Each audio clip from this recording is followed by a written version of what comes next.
नमस्कार दोस्तों, मैं Vineet Pandey. Madhya Pradesh set exam announce हो गया है। जी हाँ दोस्तों, मध्य प्रदेश में नॉर्मली सेट एग्जाम नहीं होता है। इससे पहले एक सेट एग्जाम हुआ था, लेकिन उसको काफी समय हो चुका है। मध्य प्रदेश सेट एग्जाम जो कि 4 जून के आसपास होने वाला है दोस्तों, इसकी तैयारी के लिए बहुत सारे स्टूडेंट्स हमारे पास कॉल्स और मैसेजेस कर रहे हैं। चूंकि बहुत सारे कॉल्स और मैसेजेस होने की वजह से सब लोग मुझसे बात नहीं कर पा रहे, तो बहुत सारे स्टूडेंट्स का एक कंफ्यूजन था कि अगर हम मध्य प्रदेश सेट एग्जाम को तैयार करना चाहते हैं तो हम किस तरह तैयार करें, किस तरह से अपनी शुरुआत करें और हम किस तरह अपनी एक स्ट्रेटजी को बना सकते हैं। साथ में बहुत सारे स्टूडेंट्स की एक और क्वेरी आ रही थी कि Madhya Pradesh public service commission exam होने वाला है और यह भी ऑब्जेक्टिव मोड है, तो हम इसके लिए क्या कर सकते हैं।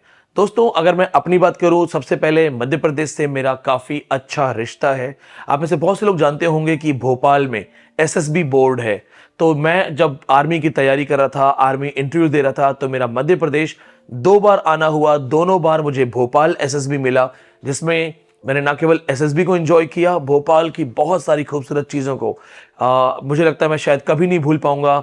साइकिलिंग की थी मैंने वन विहार में। जो लोग मध्य प्रदेश से हैं, भोपाल से हैं और जानते हैं कि वन विहार की साइकिलिंग आप कभी जिंदगी में नहीं भूल सकते, वो कमेंट्स में बताइएगा। और एक बहुत खूबसूरत चीज जो मैंने वहां जाके पढ़ी, देखी और सीखी, वो ये थी कि जो भोपाल ताल है उसके लिए एक लाइन है, तालों में ताल भोपाल ताल, बाकी सब तलैया। जी हाँ दोस्तों, तो मैं आपसे जुड़ा हुआ हूं, मैं वहां रह चुका हूं काफी समय तक। मैंने एसएसबी की प्रिपरेशन के लिए भी वहां जाके स्टे किया था पहले से ही। तो दोस्तों, जब हम बात करते हैं मध्य प्रदेश सेट एग्जाम की और Madhya Pradesh public service commission की, तो किसी भी एग्जाम की प्रिपरेशन करने से पहले सबसे बड़ी चीज जो आती है दोस्तों, वो ये कि आप ये जान लीजिए कि सिलेबस क्या है। आपको जरूर पता होना चाहिए कि सिलेबस क्या है। अब हम इसमें देखते हैं कि हमारे पास जो यहां पे सिलेबस है वो किस चीज का है और क्या है। देखिए, एमपीपीएससी सेट 2022 सिलेबस। सेट, हम स्टेट एग्जाम की बात कर रहे हैं, स्टेट एलिजिबिलिटी टेस्ट की बात कर रहे हैं। कुछ लोग इसे स्लेट भी बोलते हैं। ध्यान से देखिएगा कि सेट का जो सिलेबस है इन्होंने यहां पे दिया है, अगर आप इसको पहचान गए, अगर आप परफॉर्मा पहचानते हैं, फॉर्मेट पहचानते हैं, तो फॉर्मेट देखते ही आप समझ गए होंगे कि ये डिट्टो नेट का सिलेबस है, जो कि बहुत गलत है। कहीं ना कहीं से आप कामचोरी मान लीजिए, कहीं ना कहीं इसे आप कॉपी कैट सिस्टम मान लीजिए, लेकिन कई स्टेट्स अपने सेट एग्जाम को डिट्टो नेट के सिलेबस के बेस पे कर रहे हैं, जो कि उन विद्यार्थियों के साथ गलत है, उन एस्पायरेंट्स के साथ गलत है जो बच्चे उस लेवल पे पढ़ नहीं रहे। जब आप पढ़ा नहीं रहे हैं डीयू, जेएनयू और जामिया के स्टैंडर्ड पे, तो आप एक नेट के जैसे सिलेबस को स्टेट एग्जाम में इंट्रोड्यूस करना गलत है। नेट का सिलेबस भारत की टॉप यूनिवर्सिटीज, इंडिया के हर इलाके की टॉप यूनिवर्सिटीज के सिलेबस को लेकर के बनाया जाता है और वो उससे भी टफ होता है। तो स्टेट यूनिवर्सिटी में सिर्फ स्टेट यूनिवर्सिटीज को टारगेट करना चाहिए, लेकिन इन्होंने क्या किया है कि डिट्टो सिलेबस नेट का उठा के डाल दिया है। Unit 1 drama, unit 1 poetry, fiction, short story, non fiction, prose. Normally drama कौन सा? British drama, Elizabethan drama, modern drama, या जर्मन फेट थिएटर, एपिक थिएटर, या वर्ल्ड लिटरेचर के ड्रामा, या इंडियन मॉडर्न थिएटर, या great Greek dramas. In short, इन्होंने NET syllabus आपको उठा के दिया है, जो कि काफी बड़ा है और आपको नेट के लेवल पे ही पढ़ना होगा। The first 4 units must also be tested through comprehension. इनके कॉम्प्रिहेंसिव क्वेश्चंस आएंगे, असर्शन रीजन क्वेश्चंस आएंगे। मध्य प्रदेश अगर देखा जाए तो वहां पे मैक्सिमम क्लासेस जो इंग्लिश की हैं, वहां पे भी हिंदी में बातचीत होती है। आपने देखा होगा, मैं खुद एक हिंदी भाषी क्षेत्र से आता हूं। बहुत सारे बच्चे जो हैं मुझसे हिंदी भाषी क्षेत्र से ऑफलाइन बैच में आते हैं। जब हम फेस टू फेस बात करते हैं तो वो बच्चे मुझे बताते हैं कि सर, हमने एमए इंग्लिश जरूर किया है, लेकिन हमारी इंग्लिश उतनी अच्छी नहीं है। ऐसा मेरे साथ भी था। मैंने एमए इंग्लिश किया, मैंने नेट क्वालिफाई किया, लेकिन मेरी इंग्लिश उतनी अच्छी नहीं थी। तो दोस्तों, ऐसे स्टूडेंट्स को उनकी स्टेट यूनिवर्सिटी का सिलेबस देना चाहिए ताकि वो प्रॉपर पढ़ सके, ना कि उन्हें एक अनजाना सिलेबस दिया जाए। ये अनजान सिलेबस जो है दोस्तों, ये नेट का लेवल है। कल्चरल स्टडीज आपके लिए डाल दी है, इंग्लिश रिसर्च मेथड्स आपके लिए डाल दिए हैं। तो दोस्तों, अब आती है बात की करें क्या। पहली बात, आप में से बहुत सारे स्टूडेंट्स नेट की तैयारी कर रहे होंगे। तो अगर आप नेट की तैयारी कर रहे हो तो फिर आपको सेट की तैयारी करने की जरूरत नहीं है अलग से। क्योंकि नेट का ही सिलेबस सेट का सिलेबस है। तो अगर आप एक प्रिपरेशन कर रहे हो, आपका दूसरा एग्जाम आराम से निकल जाएगा। हमारे पास बहुत सारे बच्चों के कॉल मैसेज है कि क्या एमपी सेट का अलग से बैच है। एमपी सेट का अलग से बैच नहीं है। आप सोचिए अलग से बैच क्यों बनाया जाए जब हमें पढ़ाना वही सिलेबस है, डिट्टो सिलेबस है। आपके स्टेट यूनिवर्सिटीज का सिलेबस ना दे करके नेट का सिलेबस कॉपी किया है। तो दोस्तों, अगर आप एमपी सेट के लिए हमें कॉल और मैसेज कर रहे हो और आपकी अगर मुझसे बात नहीं हो पाती है, तो भी आप इस वीडियो को माध्यम बनाइए। सेट और नेट सेम है। हम नेट के बच्चे पढ़ा रहे हैं, नेट के एडमिशंस चल रहे हैं। आप नेट की सीट बुक कर सकते हैं। सेट आपका साथ साथ प्रिपेयर हो जाएगा।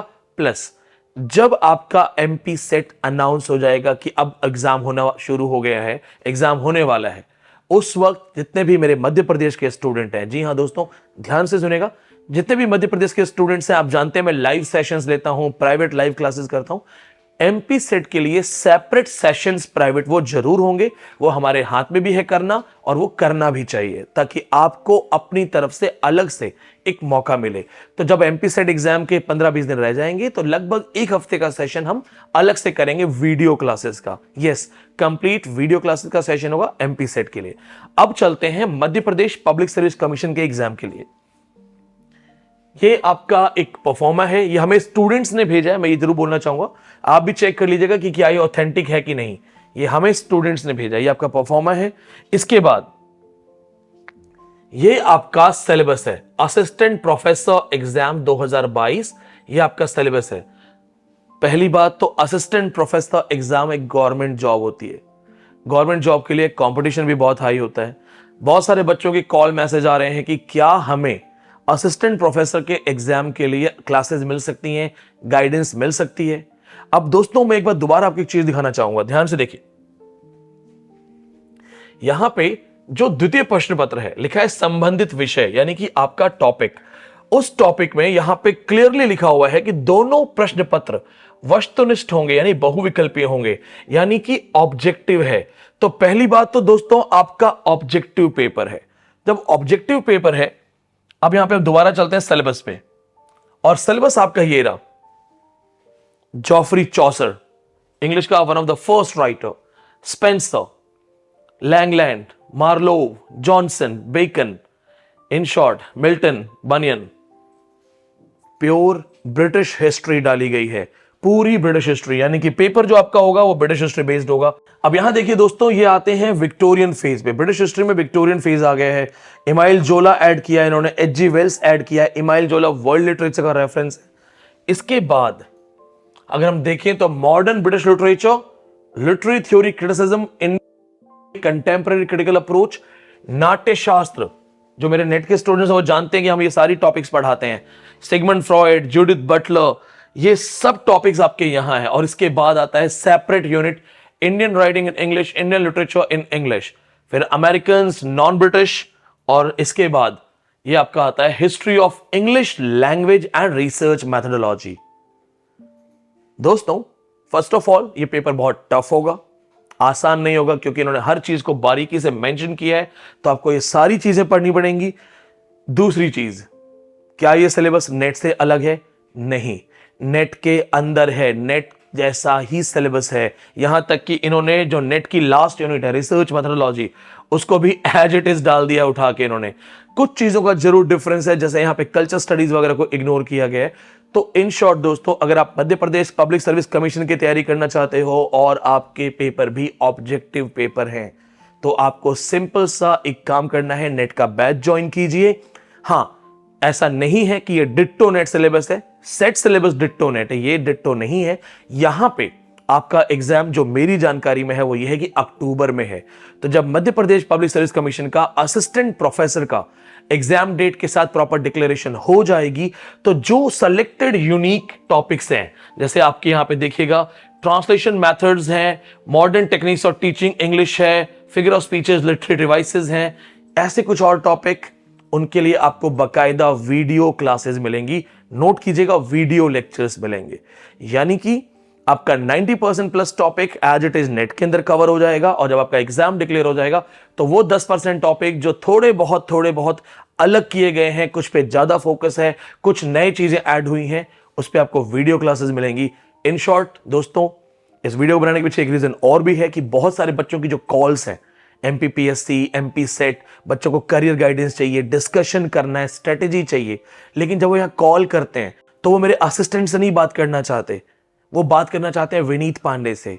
प्रैक्टिकली मेरे लिए इतना पॉसिबल नहीं है कि मैं एक स्टेट के ही इतने सारे बच्चों से बात कर पाऊं। मैं नॉर्मली कोशिश करता हूं कि 15 से 20 बच्चों से पर डे बात हो जाए। तो दोस्तों, मैं इस वीडियो के माध्यम से आपसे बात कर रहा हूं। अगर आपने कभी किसी टीचर पर ट्रस्ट किया है तो मैं आपको कह रहा हूं, आप एमपी सेट और एमपी पब्लिक सर्विस कमीशन के लिए बिना सोचे समझे जो प्रेजेंट बैच है, इस वीडियो के एंड में ध्यान से देखिएगा, आपको डिटेल मिलेंगी, इसको ज्वाइन कीजिए। आपकी बाकी की जिम्मेदारी मैं लेता हूं। धन्यवाद।